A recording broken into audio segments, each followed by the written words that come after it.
Halo pemirsa, assalamualaikum warahmatullahi wabarakatuh. Jumpa lagi dengan saya dalam tutorial alat berat di channel M Nuzur. Beberapa video saya yang lalu kami sudah menjelaskan cara kerja dari hydraulic pump untuk eskavator Komatsu dan Caterpillar. Dan untuk hari ini saya akan menjelaskan prinsip kerja daripada hydraulic pump untuk unit Hitachi. Nah, kebetulan unitnya sudah ada di depan saya di sini, yaitu tipe Saxis 350. Walaupun ini masih jadul ya, tapi saya jelaskan di sini sebagai gambaran cara kerja dan prinsip kerja untuk hydraulic pump.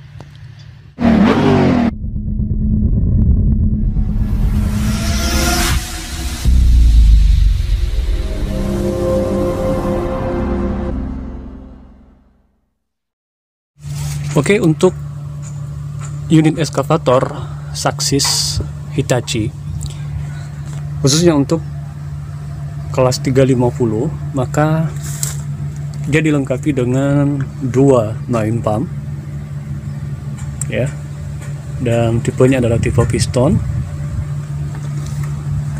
Dan untuk pompa satu berada di sebelah kanan sini, ini adalah pompa satunya. Kemudian di bagian tengahnya ada pilot pump ya, dan nanti pilot pump ini yang mengatur untuk pilot sistemnya atau mensuplai ke pilot sistem. Dan sebelah kiri di sini ada pompa 2. Nah, kemudian di bagian atas pompa di sini ada regulator valve-nya, dan setiap pompa mempunyai regulator valve. Sedangkan untuk di bagian bawah pompa itu terdiri dari pressure sensor yang akan membaca output pressure-nya. Jadi ada dua juga ya, dan piping yang besar ini itu adalah suction dari hydraulic tank, sedangkan hose yang kecil ini adalah hose discharge-nya yang akan masuk ke control valve. Melihat dari konstruksi hydraulic pump yang ada di Hitachi, dari bentuknya itu sebenarnya sudah melengkung, jadi sudah bending ya. Tujuannya adalah dia sudah membentuk sudut minimum ya pada intinya. Berbeda dengan Komatsu maupun Caterpillar, jadi dia pompanya itu lurus dalam bentuk fisiknya, tetapi aktual di dalamnya itu, di dalam servo pistonnya itu sebenarnya sudah membentuk sudut walaupun sudutnya masih minimum. Nah, kalau yang ini dilihat dari fisiknya itu sudah bending. Selanjutnya saya akan menjelaskan bagian-bagian pada regulator valve untuk hydraulic pump. Nah, ini bentuk daripada regulator hydraulic pump ketika dilihat dari bagian atas. Jadi pada regulator ini ada dua valve yang ada di dalamnya sesuai dengan fungsinya. Bahwa fungsi daripada regulator valve adalah sebagai, yang pertama adalah sebagai pump control pressure. Pump control pressure di sini maksudnya adalah ketika dalam kondisi control valve netral, maka sudut pompa akan minimum, dan ketika kontrol valve digerakkan maka sudut pompa akan maksimum. Dan itu hampir sama cara kerjanya dengan NFC pada Caterpillar ataupun LS valve pada Komatsu. Nah, spool pada regulator yang mengatur untuk kapan dia minimum saat netral atau kapan dia maksimum saat kontrol valve digerakkan, itu adalah pump control pressure valve yang ada di atas regulator pompa ini. Nah, ini adalah spoolnya yang sebelah kiri. Nah, cara kerja daripada regulator valve ini adalah dia memanfaatkan pressure dari pilot. Ini adalah pressure pilot yang akan masuk nanti ke bagian dalam daripada regulator. Dia akan masuk ke jalur bagian dalam daripada spool pump control pressure ini. Semakin kontrol valve digerakkan, maka pressure yang masuk ke sini itu semakin besar. Dan ini biasa disingkat sebagai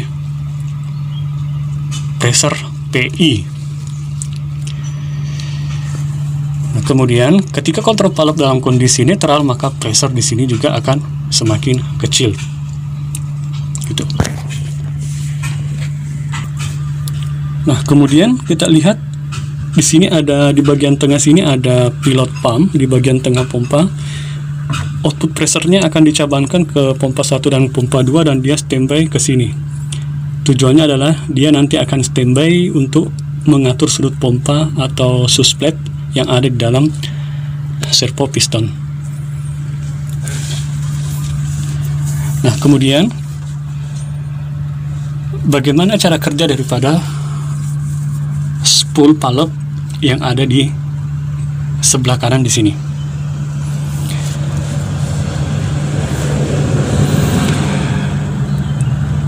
Sesuai dengan fungsinya, bahwa yang pertama tadi adalah sebagai pump control pressure diatur oleh spool yang sebelah kiri.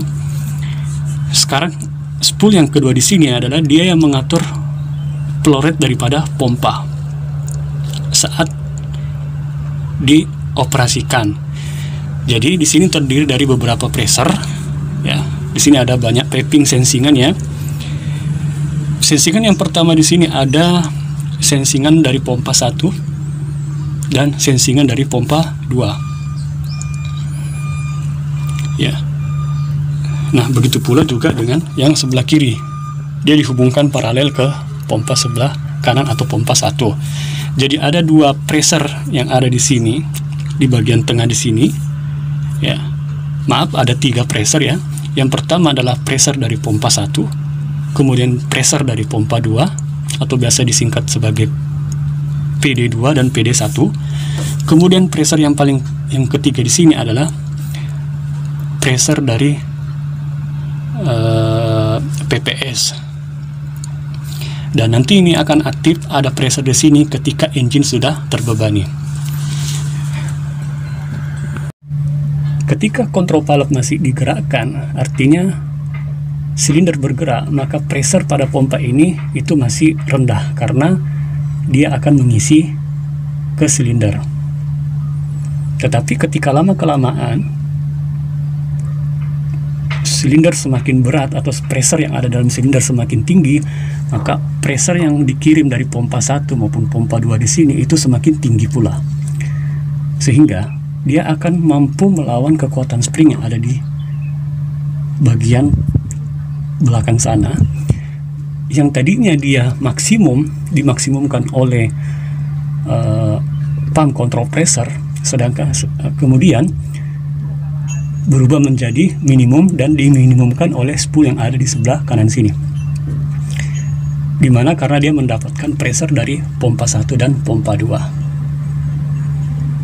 Nah, disitulah nanti sampai dengan ditemukan titik di mana flow rate-nya dan torque-nya itu sesuai, ya, atau ditemukan titik keseimbangan antara tekanan dengan flow. Nah, kemudian apabila dalam kondisi dipaksakan atau misalnya dalam kondisi hydraulic relief, maka yang terjadi adalah solenoid yang ada di sebelah kanan di sini itu akan bekerja, dan dimana solenoid ini akan mendapatkan arus dari MC atau dari controller berdasarkan dari inputan engine speed sensor ketika engine speed tersebut sudah menurun akibat terbebani dengan adanya relief yang terjadi pada silinder. Apabila solenoid itu akan aktif, maka dia akan mengirimkan pressure pilot masuk ke sini. Nah, inilah biasa disebut sebagai pressure PPS. Tujuannya adalah dia akan meminimumkan sudut pompa ketika terjadi relief. Nah, jadi sangat singkat sekali, saya ulangi bahwa saat kondisi netral maupun kontrol valve dioperasikan, maka valve yang bekerja adalah valve untuk pump control pressure yang ada di sebelah kiri.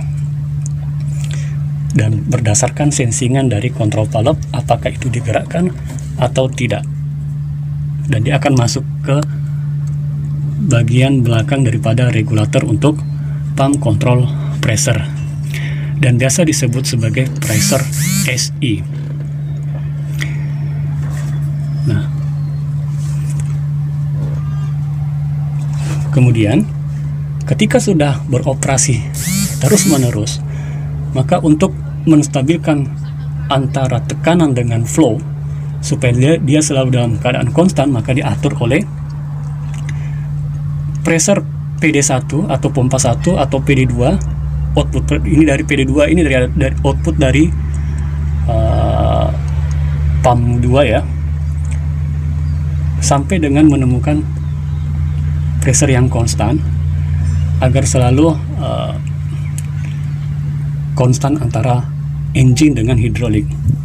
Tetapi ketika lama-kelamaan hidrolik mengalami relief, maka solenoid ini akan aktif, kemudian dia akan masuk ke sini untuk mendorong, membantu tekanan daripada PD1 dan PD2, sehingga yang tadinya dia masih konstan sekarang dirubah menjadi ke minimum. Ya, tuh. Kemudian di sini ada salah satu cup lagi, ini langsung daripada suplai dari pilot untuk standby dengan tujuan untuk keperluan servo piston yang ada di dalam hidrolik pump. Nah, ini cara kerja atau prinsip kerja untuk Hitachi. Nanti saya akan coba jelaskan secara diagram untuk part berikutnya. Assalamualaikum warahmatullahi wabarakatuh.